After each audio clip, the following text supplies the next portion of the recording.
Reels वाली बहू। प्रज्ञा को रील्स बनाने का बड़ा ही क्रेज है और वो दिन भर रील्स बनाती रहती है।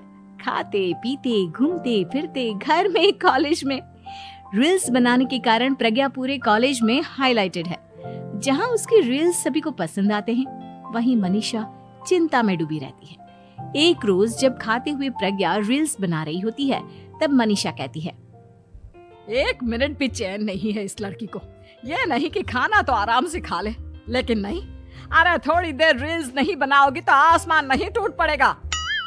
अरे मम्मी, इसी को तो कहते हैं डिटर्मिनेशन। तुम नहीं समझोगी ये सब। ए भगवान, इस लड़की को सद्बुद्धि दे। जब देखो तब टेढ़ा बाका मुंह बनाती रहती है।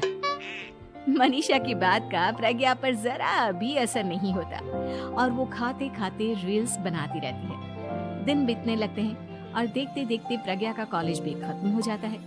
आए दिन कोई ना कोई मनीषा को प्रज्ञा की शादी करवाने का सुझाव दे जाता है। सब ठीक ही कहते हैं, प्रज्ञा की शादी कर देनी चाहिए। अपने घर के काम काज में व्यस्त हो जाएगी तो खुद ही ये रील्स और नाच गाना बंद हो जाएगा। मनीषा और प्रेम प्रज्ञा के लिए एक अच्छा लड़का ढूंढने लगते हैं और तभी विकी का रिश्ता प्रज्ञा के लिए आता है, जिसने प्रज्ञा को उसकी रील्स देखकर पसंद कर लिया था। अगले दिन विकी अपने माता पिता के साथ प्रज्ञा के घर पहुंच जाता है और प्रज्ञा साड़ी पहने हाथों में चाय की ट्रे लिए उनके सामने आती है। जब विकी को पसंद है तो हमें भी बहू पसंद है। बहन जी, आप बारात की तैयारी कीजिए। एक बार लड़का लड़की अकेले में बात कर ले तो अच्छा रहेगा। हाँ हाँ, क्यों नहीं। मनीषा विकी को प्रज्ञा के कमरे में भेजती है, जहां प्रज्ञा पहले से ही रील्स बना रही होती है। तभी विकी कहता है, आ गए आपके साजन जी। हमारे साथ ये रील्स कंप्लीट करती तो और भी अच्छा रहता। अच्छा जी, अब आ ही गए हैं तो बना ही लेती हूँ आपके साथ। दोनों मिलकर रील्स बनाते हैं। जब वी मीट और तुरंत पोस्ट भी कर देते हैं। फिर विकी कहता है, जब आप साड़ी में चाय लेकर आई तब मुझे लगा कि कहीं मैं गलत घर में तो नहीं आ गया। अब सही है। दोनों की शादी पक्की हो जाती है और शादी के दिन भी प्रज्ञा रील्स बनाने से चूकती नहीं। यहाँ तक कि बारात के समय भी नाचते हुए रील्स बनाती है। सभी लोग प्रज्ञा की तारीफ के पुल बांध देते हैं और प्रज्ञा नाचती गाती अपने ससुराल चली जाती है। सब कुछ अच्छा चल रहा होता है। प्रज्ञा यहाँ भी दिन भर हर चीज की रील्स बनाती रहती है। लेकिन कुछ दिनों के बाद जब सुनीता कहती है, बहू, ये रील्स के साथ साथ कुछ काम भी कर लिया करो। वैसे तुझे और क्या क्या बनाना आता है? मम्मी जी, वैसे तो सब कहते हैं कि मैं सब कुछ अच्छा बनाती हूँ, लेकिन मुझे लगता है कि मैं मैगी अच्छा बना लेती हूँ। हाँ, कॉफी भी अच्छा बना लेती हूँ और मुंह तो सबसे अच्छा बना लेती हूँ। हैं?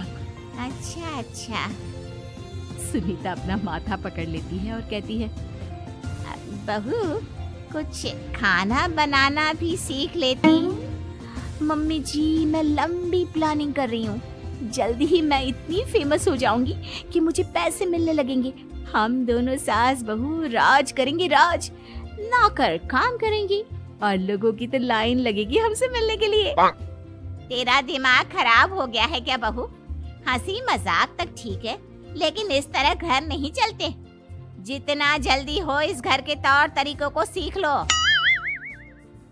प्रज्ञा मुंह घुमाकर चली जाती है और तुरंत उसी वक्त एक रील बनाती है। ये देख सुनीता का गुस्सा 7वें आसमान पर चला जाता है और विकी के घर आती ही सुनीता उसे सब कुछ बताती है। विकी भी अब प्रज्ञा की इन हरकतों से परेशान हो जाता है। तुम टेंशन मत लो मम्मा, मैं देख लूंगा। विकी कमरे में जाता है तो देखता है कि प्रज्ञा रील्स बना रही है।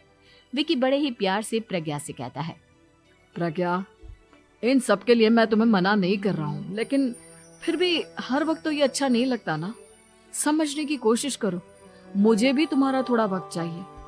मैं जब ऑफिस से आता हूँ तो मुझे समय देने की जगह इसी में लगी रहती है। तुम ज्यादा ही सोच रहे हो। तुम भी मेरे साथ रील्स बनाओ ना, तुम्हें भी बहुत अच्छा लगेगा। तुम्हें इज्जत से कोई बात समझ में नहीं आती क्या? दिमाग खराब हो गया है तुम्हारा इस चकाचौंध से। अगर तुमने अपना रवैया नहीं बदला तो मैं तुमसे दूर चला जाऊंगा। तुम ही रिश्ता लेकर आए थे, मुझे लड़कों की कमी नहीं थी और ना आज है। विकी दरवाजा पटक कर चला जाता है। धीरे धीरे विकी प्रज्ञा से दूर होता जाता है। एक रोज मनीषा प्रज्ञा के ससुराल उससे मिलने जाती है। तब सुनीता उससे कहती है, बहन जी, अब आई हैं तो कुछ दिन यहाँ रहकर जाइएगा, आप ही का घर है। हाँ मम्मी, बहुत दिन हो गए तुम्हारे साथ एक भी रील नहीं बनाई मैंने। प्रज्ञा तुरंत अपने फोन में रील्स ऑन कर लेती है। ये सब मुझसे नहीं होता। तेरा ये भूत अभी तक नहीं उतरा क्या? बहन जी, आप कुछ कहती नहीं क्या इसे? जब आप ही कुछ नहीं कर पाई तो मैं कर ही क्या सकती हूँ। सास तो वैसी ही बदनाम है। शाम को घर की लाइट चली जाती है और मनीषा प्रज्ञा से कहती है, मेरे घुटनों में बहुत दर्द हो रहा है, तू लाइट का कुछ इंतजाम करना बेटा। अच्छा, कैंडल जला देती हूँ मम्मा। प्रज्ञा गाते हुए कैंडल जलाती है और खिड़की के पर्दे के पास रख देती है। मनीषा, जिसे बहुत दर्द हो रहा है, वो सो जाती है और प्रज्ञा हमेशा की तरह अपने रील्स में लग जाती है। उधर कैंडल की वजह से पर्दा आग पकड़ लेता है और मनीषा के कमरे में आग लग जाती है। बचाओ, कोई है, बचाओ। सभी भागते हैं और विकी कमरे की आग बुझाने में लग जाता है, लेकिन तब तक मनीषा आधी जल चुकी थी। मनीषा की हालत देख प्रज्ञा रोने लगती है। विकी मनीषा को तुरंत हॉस्पिटल ले जाता है और उसे एडमिट कराता है। विकी प्रज्ञा से कहता है, देख लिया ना, तुम्हारे इस नाच गाने की वजह से आज तुम्हारी माँ की जान जाते जाते रह गई। अब पता नहीं तुम और क्या चाहती हो।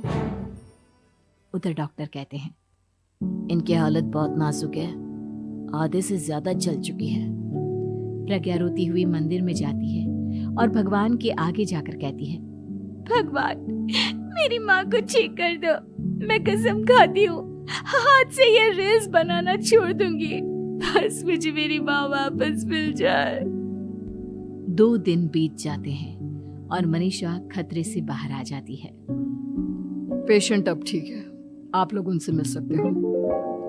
सब कोई मनीषा से मिलता है और प्रज्ञा सबके सामने अपना फोन तोड़ देती है। मुझे माफ कर दो मम्मा, मैंने तुम लोगों की बातों को नजरअंदाज किया। बेटा, कोई भी चीज जरूरत से ज्यादा खराब है। मैंने तुम्हें रील्स बनाने से कभी मना नहीं किया, लेकिन हर वक्त एक ही चीज तो सही नहीं है। मैं समझ गई हूँ मम्मा, आई एम सॉरी। प्रज्ञा उस दिन से रील्स बनाना छोड़ देती है और पूरी तरह से अपने घर में लग जाती है।